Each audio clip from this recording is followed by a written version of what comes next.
campuran berikut yang dapat menjadi larutan penyangga.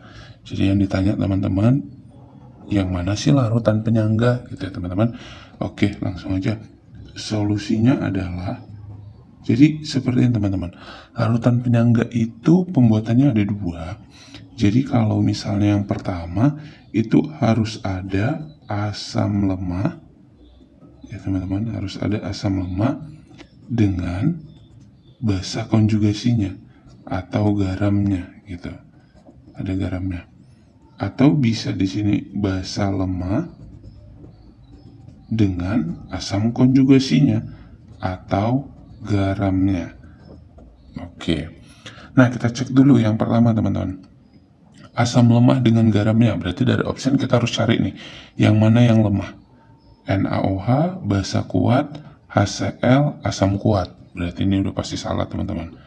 Kemudian NaOH, basa kuat, HCN, asam lemah. Oke, kita save dulu. NH4OH, basa lemah, NH4Cl. Oke, ini ada basa lemah ya teman-teman. Kita simpan dulu. H2SO4, asam kuat. Kemudian ini ada basa lemah, berarti ada basa lemahnya. Ini adalah asam kuat, ini ada basa lemah. Oke, ada basa lemah. Nah, sekarang ini, jadi sebenarnya teman-teman udah langsung ketemu jawabannya. Kalau ini kan basa kuat, asam lemah. Ini basa lemah, ini garamnya. Nah, teman-teman, ini garamnya. Jadi ini merupakan larutan penyangga. Jadi jawabannya udah ketemu sebenarnya teman-teman, yang C. Cara mengetahui garamnya itu gimana sih? Cara mengetahui biasanya itu yang mirip-mirip. Jadi kayak ini NH4OH, NH4Cl, nah, itu berarti garamnya. Atau NH4Br, yang penting ada NH4, ada NH4-nya. Nah, seperti itu ya. Jadi udah ketemu sebenarnya jawabannya. Tapi kita buktiin dulu yang B, D, sama E. Kemudian teman-teman, yang berikutnya, kalau dia larutan penyangga, nanti di sini ada asam lemah, dengan si basa kuat. Tapi kalau asam lemah dengan basa kuat, ini syaratnya yang lemahnya harus bersisa. Cara menentukan yang sisa biasanya mol H positifnya ini lebih banyak dibandingkan dengan mol OH negatif. Jadi mol H positif yang ini, H positif lebih banyak dibandingkan si mol OH negatif. Kalau dia antara asam lemah dengan basa kuat. Atau bisa dengan gini teman-teman. Basa lemah, berarti basa lemah dengan asam kuat. Jadi boleh basa lemah dengan asam kuat. Berarti kalau gitu di sini nanti yang bersisa harus yang lemah. Berarti artinya mol OH negatifnya nanti harus lebih besar daripada mol H positifnya. Jadi caranya, triknya gini teman-teman. Oke, kita cek dulu. Di sini kita kan basah, kita cari molnya. Rumus mencari mol H pos, kita tulis ya teman-teman ya. Itu molaritas kali volume kali banyaknya H. Oke, atau banyaknya H pos.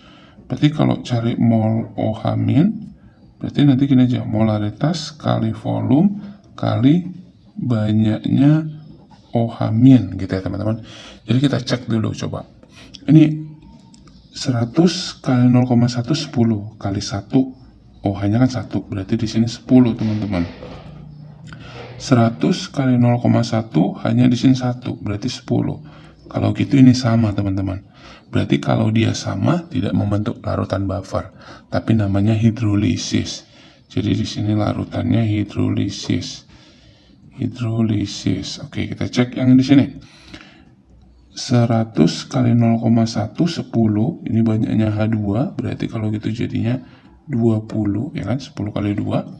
100 kali 0,2 20 kali banyaknya OH 1, berarti di situ jadi 20. Nah, sama-sama 20 berarti ini hidrolisis. Gitu dia teman-teman.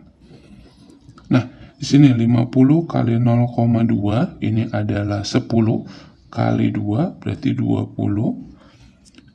100 kali 0,1 10 kali 1 berarti 10. Nah, yang banyak adalah H2SO4. Jadi ini bukan membentuk larutan penyangga. Berarti ini salah ya teman-teman. Karena sisanya adalah asam kuat. Sehingga jawabannya sudah jelas yang C. Karena basa lemah dengan garamnya. Menentukan garamnya cari aja yang mirip-mirip. Oke teman-teman, semoga bermanfaat. Sampai ketemu di video berikutnya.